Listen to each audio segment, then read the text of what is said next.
Entre mentes, conectando ideias, conectando a pura arte. Estamos aqui com ninguém menos que Beth Bright Alvim.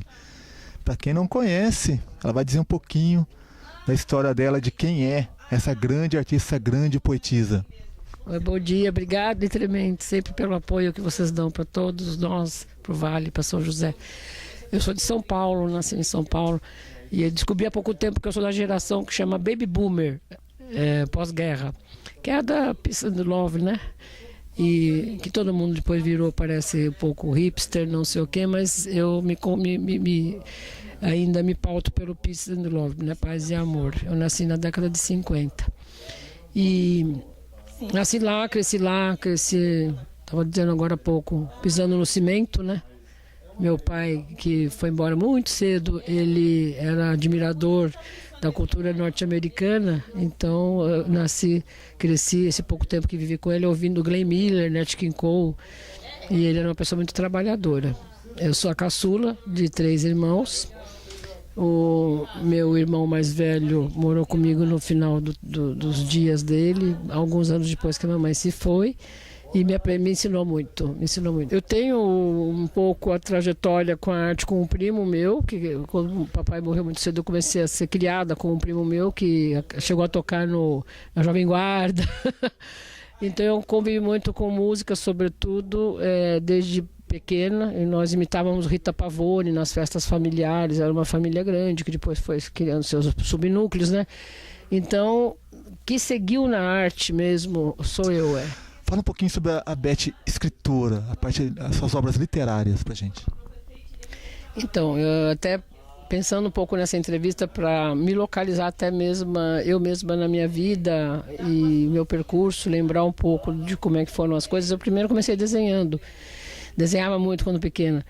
E logo depois, aos 12 anos, eu escrevi a primeira poesia, que na verdade é uma poesia, uma bobagem imensa, mas era uma poesia, que tinha um trechinho assim: a vida é assim como as ondas do mar, que vão e que vêm sem nunca parar. E eu não parei mais, né, de escrever. Eu tenho um caderno, que é um caderno secreto, que é da década de 70, que quando eu entrei na faculdade, eu comecei a ter eu ganhei esse caderno de um senhor que encadernava livros e cadernos e que frequentava a família, e eu guardei coisas nele desde década dos anos 60, um pouco antes de 60, até 80 e poucos. É um caderno secreto. E aí comecei... É um grimório, seu grimório. E lá eu tenho muitas poesias, muita bobagem, e eu tive o privilégio não sei se vocês sabem, ou tiveram alguma referência sobre o Dr. José Ferreira Guimarães, que foi um médico muito querido de São José dos Campos, psiquiatra.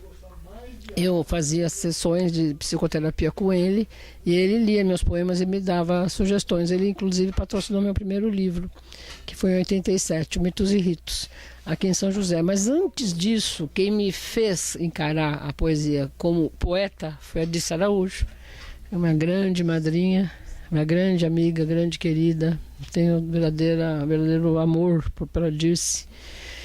E na sequência o Dailor, né? O Dailor também gostava muito de ler meus trabalhos. Então foi em São José, na verdade, embora eu já tivesse feito algumas coisas em São Paulo, quieta, sem mostrar para ninguém nesse caderno, e dado algumas entrevistas, mas por outros motivos, porque acho que essa coisa de estar presente nos momentos de militâncias aconteceram, né? Só aconteceram na minha vida esses momentos. Então eu estava presente em algumas entrevistas, algumas coisas existem antes de eu vir para São José. E era ditadura, plena ditadura. Eu vim para São José em 77, e eu tenho uma história paralela que eu não vou entrar no caso agora. Ditadura nunca mais. Então, nesse sentido, quando eu vim para São José e da educação, que eu fui concursada na educação, na municipal, fui trabalhar na escolinha da Vista Verde, que era meu sonho, eu morava lá, eu tive uma classificação excelente, fui primeiro lugar do concurso. Só que era ditadura, e só assumi quando Robson Marinho foi eleito, foi o primeiro prefeito eleito. Foi o primeiro prefeito eleito porque São José dos Campos foi cidade senatorial, por intervenção do Adhemar de Barros. Porque a cidade não acontecia, São José não acontecia a cidade.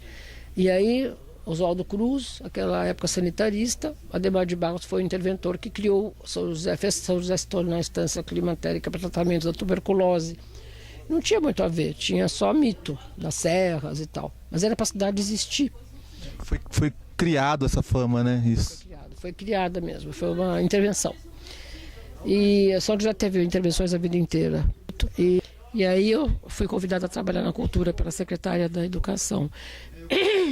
E na cultura eu conheci a Dirce Araújo, no departamento de cultura, Luiz Irene, Fernando Fagundes, o Constantin, que é, como é que é o sobrenome do Constantin? É grego, não lembro mais, jovem de grego. Outro dia ele falou comigo. Pessoal maravilhoso, e tive a oportunidade de participar da primeira antologia poética da minha vida, incentivada pela Dirce, em que eu fui orientada pela Helena Calil. Havia um poema, era tudo muito rimado, que eu fazia, quase rapper. Eu era quase rapper. E a Helena Calil me deu um toque de modernização dos meus poemas. Então a primeira antologia que eu participei, que é de 85, havia uma anterior, esses poemas já têm o dedo e a inspiração da Helena Calil, que me inspirou a quebrar rima, quebrar espaço, quebrar um monte de coisa. E aí foi, então essas duas mulheres, a Dirce Araújo e a Helena Calil como orientadora, depois como amiga que ficamos, frequentei um pouco, a Helena era fantástica, maravilhosa, tive esse privilégio. Elas me impulsionaram a acreditar na minha poesia, mas acreditar mesmo demorou bastante. Em 87, o livro solo, que o Zé Ferreira Guimarães apoiou, patrocinou, doutor queridíssimo aí de muita gente, que faleceu em 89. E comecei, esse livro foi bem aceito, foi para a Escortez, editora, foi bem aceito, foi lido, é lido até hoje. Eu mesma, a Juracy tem mais coisa minha do que eu, sabe a Juracy Ribeiro? Porque eu não guardei muito meu acervo. Eles podem ser encontrados ainda ou não? O Mitos e Ritos se encontra, acho ainda em sebo, talvez estante virtual, essas coisas. Eu mesma, eu tenho um exemplar que alguém me deu, porque eu não tinha mais. O da Brasiliense, que eu participei também com o conto erótico, que a Juracy me fez participar, foi muito interessante, já na primeira fase da Fundação Cultural, da gente, né? Eu também não tenho. É um livro muito... Eu sou apaixonada por São José. Nós podemos dizer que Elizabeth Bright nasceu em São Paulo, mas Betty Bright, a poetisa, nasceu em São José dos Campos. Nossa, obrigada. Alguém decifrou uma coisa que... Porque assim, eu me adotei como joséense, né? E escrevi aquele livro Ciranda dos Tempos, que me custou muito, me fez compreender a cidade de uma maneira profunda, eu acho. Aquela citação, então, de Cassiano Ricardo serve para ela também, né? Sou poeta porque nasci em São José dos Campos. Então, eu acho que esse olhar que você fez agora, esse recorte, é muito importante. Vou pegar ele para mim. Por favor, é uma honra. Poeta em São José dos Campos. Verdade. Me reconheci, fui reconhecida, fui ajudada, quase empurrada a ser poeta em São José. Sou muito autocrítica, né? Então foi isso. Aí, depois dos Mitos e Ritos, eu demoro muito para publicar. Eu sou meio Murilo Mendes. Eu tenho uma poesia que está pronta para ir para o livro. Eu olho para ela e mexo com ela. Mexo. Muito raramente eu não mexo. Realmente. O Murilo Mendes era um cara que mexia na obra. Ele mexia. Aí o Ratum, que me deu a alegria de fazer a orelha desse meu último livro, ele fez a orelha e passou. Não publicava. Vou contar a história desse livro. Não publicava. E aí eu encontrei o Ratum no Sesc. Eu estava no Sesc. Ratum, eu não publiquei ainda aquele livro. Ele falou que ótimo. Tem muito livro publicado. Livro é assim mesmo. Ele tem que ficar... Na hora ele sai, na hora certa ele sai. É sempre assim, eu acredito muito nisso. Então o primeiro foi 87. O segundo solo foi 2007. Aí a Febre a Mariposa, esse novo, teve o Ciranda dos Tempos, né, que é patrocinado pela Kodak, que tem sido adotado em universidade. Eu fiquei muito impactada com isso, porque foi um trabalho imenso, assim, um trabalho profundo. E o Celso de Alencar, querido irmão, que eu conheci, estreitei relações com ele em São José dos Campos, quando eu trouxe para um projeto do Sesc, chamava Na Ponta da Língua, a literatura levada a sério. E o Celso de Alencar esteve, outros grandes também, nesse encontro, nos publicou Mulheres de São José, maravilhoso o Celso, que tem Dirce, Mirtes, Jura, eu, Josi, é um livro muito bonito, Mulheres de São José Montalvão. São Celso de Alencar e o Paulo Sposati Ortiz, que é um jovem poeta, reuniram trabalhos meus, que viriam primeiro de antologias, tem muito espalhado, muito espalhado. Aí não, tem um livro novo, então vou trabalhar um livro. Reuniram, eu prometi que não ia mexer, que ia aceitar, obedecer e publicar daquele jeito. Mentira, mexi, né? Não tem jeito, o poeta sempre vai mexer, não tem jeito. Né? Eles são maravilhosos, então foi um belo livro, o lançamento foi lindo, a Beth viu algumas coisas lá no Simões que foi maravilhoso, ficou lindo. Seu ativismo nos anos 80, 90, você ganhou fama aqui na cidade bem por isso, né? Você sempre foi uma guerreira em prol da arte, fala um pouquinho disso. Um pouco da gênese disso. Quando eu desisti da educação para ir para a cultura, que foi em 85, 86, né, no ano da inauguração da Fundação Cultural, eu já era, eu não gosto dessa palavra, mas eu já ativava coisas diferentes na educação. E lá eu montei grupos de teatro na escola da Vista Verde, com o grande apoio da Márcia Camargo, que foi uma diretora da escola maravilhosa, irmã do Valmir Camargo, lá da Fundação Cultural. Deu para fazer um trabalho muito doido lá, muito bom. E, a partir daí, a Yara Marinho, irmã do Robson, secretária de Educação, me chamou para ir para a cultura. Porque eu tinha um projeto, implantei nas escolas municipais, projeto teatro nas escolas municipais, em todas. E a Yara me chamou por causa desse perfil. E aí eu comecei a trabalhar na instalação da Fundação Cultural, das comissões setoriais, da descentralização da cultura e me apaixonei. Aí eu encontrei pessoas que são, enfim, irmãos até hoje e foram grandes amores também, né? O Mendel, o André Freire, a Ângela Savastano. Eu fui visitá-la outro dia, eu tenho uma verdadeira adoração pela Ângela Savastano, respeito, a gente se gosta muito. O Museu do Folclore a gente discutiu por 10 anos. Então, trabalhando para a instalação da Fundação Cultural, Yolanda Borgoff, muita gente, Simões Zezé a conhecia ali em 85. E aquela discussão amplamente aberta, democrática, porque o que vinha do Conselho Municipal de Cultura, quando eu não estive em 68, que foi extinto em 68, né, aí 5 e tal, o que vinha era assim, o que a comunidade cultural pleiteava para São José era um processo democrático, era a participação democrática, a discussão com os setores da população. E nisso, quando veio o Robson Marinho e o Augusto de Souza, que era o vice-prefeito, que era um visionário, e a partir do Luiz Paulo Costa, que naquela época era nosso, né? Era nosso, PSB, a gente conseguiu um avanço muito grande, que eram as comissões setoriais abertas à população, abertas. A Ângela Savastano fala isso de uma forma lindíssima. O Robson propôs o Catavento, que era um projeto de cultura nos bairros, a gente ia para o Catavento, para tudo quanto é canto, para a favela, para não sei o quê, e reunia a população que fazia cultura em 85 para divulgar as comissões. Depois a gente fazia o Catavento especial no Parque Santos Dumont, com o Cláudio Luiz Russo, que cuidava lá do Circo Espacial. O Edson de Souza a gente lotou com 600 pessoas no Circo Espacial. Sei lá, 86, por aí, não sei, 85, tudo preâmbulo assim para a Fundação vir como um grande, como diz o Alexandre Marte, um grande professor de história do teatro, que foi muito colaborador nosso, uma grande nau, assim, sabe? Foi um grande sonho. A gente discutiu exaustivamente depois do trabalho, as comissões irem para o bairro, né? Vamos fazer reunião no bairro, mas não era muito fácil. Então a gente foi fazer reunião na Vila Industrial. Isso era um pouquinho antes de eu assumir a fundação, isso. Talvez 90. O Joca sabe. E lá tava Joquinha, moçada, o Roberval, o querido Vange. A gangue toda. A gangue. E a gente que fez a reunião de comissão de literatura lá, daqui a pouco eles foram para a cidade. O Moraes lembrou lá no Vicentino Aranha de uma coisa que eu não me esqueço nunca. Ele achou que eu não lembrava mais. De uma passeata que a gente fez também poética no centro de São José, talvez 91. Com uma faixa, criar é matar a morte, o trabalho não dignifica o homem. Comissão de literatura indo para a rua, para a Câmara. Então era uma coisa assim muito fantástica. E na primeira gestão da Fundação, que foi em 86, eu fui convidada a trabalhar como técnica. Continuar na cultura. E eu me desvinculei, o povo achava que eu era louco, era concursador, eu era mesmo. Eu nem pensava em aposentadoria, essas coisas, não pensava em nada disso. Eu era concursada, era efetiva na prefeitura, eu me desvinculei para trabalhar na Fundação Cultural. Paixão mesmo, foi como técnica. Dali 8 meses o Hélio Augusto morre, assumido prefeito, né? Porque o Robson saiu deputado federal, que é a lógica aí do nosso sistema. E o Hélio Augusto morre dali 8 meses, e o querido Antônio José, que era presidente da Câmara, veio com o pé na porta. E cortou tudo. Nem 8 meses depois. Era lá no Hotel Globo, na Rua 15, a primeira sede. Foi linda a inauguração. Eu estava contando para Ana Maria vindo para cá. Nós passamos em frente, Ana Maria Carvalho, minha irmã.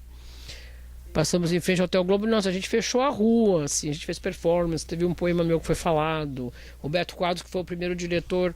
O Elton de Oliveira, que já não está entre nós, um grande poeta. Tem uma coisa trágica em São José de morte, né? Muitos artistas. Ele descascava o abacaxi. O Beto falava um poema na inauguração, em 86. E a gente fazia o coro na população. Todos voluntários mesmo, né? Trabalhando ali. E inaugurou-se a fundação. Dali 8 meses acontece toda a inversão. E é uma história de intervenção na fundação total. Porque ela é livre, a natureza dela é livre, é libertária, é emancipatória. Na nossa gestão, eu não sabia que tinha isso, mas rolou uma máxima depois, muitos anos, eu fiquei sabendo em São Paulo. A gente era feliz e não sabia. A gente foi muito feliz, Era muito bacana, porque, por exemplo, a tecelagem, no final da gestão, eu nunca me conformei da cultura não ter prédio aqui em São José. A cultura não tinha prédio, não tinha um lugar, né? Então, imagina a Casa de Cultura, nem pensar. População nem nada, né? E aí eu cheguei na sala do André e falei assim: André, vamos invadir a tecelagem. Eu e a Malu Gomes, que eu botei a Malu para trabalhar no setor comigo. Vamos invadir a tecelagem. Ele falou: vamos. Era assim. Vamos fazer luteria de viola caipira. Ele falava: vamos. Como, Beth? Que marcenaria? Eu falei: não sei. Fundaz. Vamos fazer parceria com a Fundaz. Parceria com a Fundaz para oficina de luteria de viola caipira. Eu tinha um sonho. Meus sonhos se realizavam. As comissões aprovavam, porque era tudo tão bom. Então eu tinha as ideias deles que a gente fazia vingar, né? Sala de dança profissional, laboratório de fotografia profissional, a gente criou tudo na fundação. 7 ateliês de artes lá na fundação. O Jorge Gutrich, que foi meu aluno na escola aqui em São José, ele era um dos monitores do ateliê, lindíssimo. Ficou lindo, lá na tecelagem. O núcleo de cinema e vídeo, o Polo, está retomando agora, o Etos, vocês estão sabendo, né? Sim. Isso, com o Diogo Gomes, nosso amigo.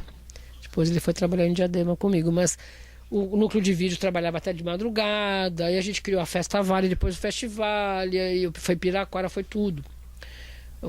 Foi tudo e a gente foi muito feliz. Aí veio uma intervenção bravíssima, né? O político de carreira, ele não aguenta que alguém esteja feliz mais do que... Quando ele vê uma felicidade que ele não consegue entender, foi o que aconteceu com a gente. Ele, porra, o que está acontecendo lá naquela fundação? Tem festa, tem isso aqui, tem um monte de gente produzindo em todo canto. O que está acontecendo? Eles não aguentaram. A tristeza deles foi muito grande. Perigo, o povo está começando a pensar. Perigo. Mas que perigo? Eles têm medo do quê? Ninguém quer o poder deles. O poder da gestão cultural, sim, é da população. Tem que ser da população. Quem conhece Betty Bright sabe a energia incrivelmente juvenil dela, assim, né? Tá perto de você, assim, você vê a energia da pessoa. Ou seja, nós sabemos que você deve ter projetos para muito ainda no futuro. Fala um pouquinho sobre o que você vai fazer pra gente ainda. E Dalton, é assim, obrigada pelo que você falou, viu? É importante para mim ouvir isso, né? Então eu nunca tive muito projeto. Eu sei que eu preciso entrar na USP, pronto. Fosse um projeto, uma necessidade. Então fui regida muito por necessidades, talvez, e por paixões, talvez. Estou dizendo isso agora, acho que eu estou descobrindo isso agora. No entanto, eu tenho alguns quase insights. Faz 10 anos que eu fui para o México e foi um encontro de escritores lá, que hoje, depois de eu publicar A Febre Mariposa, olha, praticamente depois de eu publicar A Febre Mariposa, que foi esse ano, eu vejo a importância que teve para mim ter ido ao México. Que lá eu descobri algumas coisas sobre mariposas, pequenos sinaizinhos assim. Aí dei um alô para a moça, uma dessas que me convidaram. Falei assim: vai ter encontro esse ano? Pronto, eu vou em novembro, 8, 9, 10. Vou voltar pela segunda vez, representando o Brasil num encontro que se chama Bajo el Asedio de los Signos, lá no México. Eu vou até marcá-los para eles verem a entrevista, que foi uma coisa assim, eu não sei dizer a expressão. Foi uma coisa tão irmanada, sabe? O tempo que eu fiquei lá, fiquei 4 dias na cidade do México antes, para poder conhecer um pouco, 4 dias depois. Depois eu fui para Sonora, que é onde eu vou, em Obregón, que é fronteira com Arizona, participar desse encontro. Eu levei um poema que está no livro, eu levei em espanhol e li na mesa, da qual fiz parte, né, que chama Orgia. Tem um amigo de Sevilha que traduz para mim, não sei se ele ainda traduziria. Quero traduzir mais coisas, quero colocar espanhol no sarau, eu preciso fazer isso. São coisas que me chamam. Então, não são projetos exatamente, são desejos que brotam, ou então imagens que brotam, ou então sonhos que rebrotam. Então, eu tenho uma perspectiva de pós na França, que eu tenho uma grande amiga na França, ela foi assessora de artes plásticas em Diadema quando eu trabalhei, e eu fui assessora de literatura, e ela me colocou em contato com uma universidade que preserva e divulga muito a língua portuguesa, e eles estão querendo que eu faça uma pós lá. Se eu sentir, e alguém vai me dizer isso, o meu ser, algum movimento, algum sinal, aí eu vou. Eu sou assim. Quer dizer, agora eu posso ser assim plenamente, graças a Deus. Então, que projeto que eu tenho? Um novo livro que eu já estou preparando pela editora Córrego. Eles querem que eu publique lá com eles, que é uma editora, gente, onde eu conheci meu músico, Daniel Jopert. É uma editora que cuida da Biblioteca Roberto Piva. Ou melhor, o editor da Córrego é um outro anjo, um jovem, essa moçada incrível que a gente encontra por aí, que recebeu a Biblioteca Roberto Piva, a herança da Biblioteca Roberto Piva, e eu trabalhei com o Piva, eu tive relações com o Piva, eles me prestigiam muito por conta disso. É uma coisa doida, porque para mim é muito simples e muito humano e muito rico e muito sagrado, mas não... Nossa, ela é uma puta poeta que foi amiga do Piva. É assim, eu vou estrear um espetáculo com o Vento Forte, que é uma outra história grande também. Não sei se vocês já ouviram falar do Teatro Vento Forte. São Paulana, participante há muito tempo do Vento Forte. O Vento Forte é uma das pedras preciosas da minha vida, que em 82, eu e o pai dos meus filhos, a gente conheceu e eu nunca mais larguei, que é uma poética que eu, por mim, estaria no mundo ideando. Vou fazer uma participação num trabalho novo que se chama O Mistério do Fundo do Pote, ou Como Nasceu a Fome. Todos esses trabalhos, essas possibilidades, como estar aqui com vocês, Zezé Simões, Jorge, Ana, tudo isso, Meire, meus amigos, meus irmãos, meus amores, tudo isso são preciosidades assim.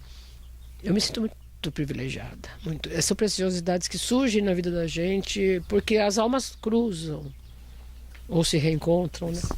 Simões me emociona muito, Simões é demais, eu tenho que reverenciá-los sempre, são irmãos, amigos. Eu gosto de cantar essa música, só sei um trechinho hoje, mas eu sei algumas deles inteira há muitos anos. E uma que ele vai cantar pra gente no próximo show, que vai ser 25 de agosto. Já estou fazendo divulgação, lá no Beira do Riacho. Ele ainda não sabe.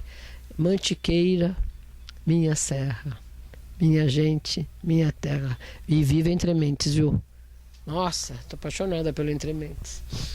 Conectando ideias, conectando poesia viva, poesia na sua mais pura forma, aqui em São José dos Campos. Beth Bright Alvim, foi um grande prazer. Muito obrigada, muito obrigada, muito obrigada, muito obrigada.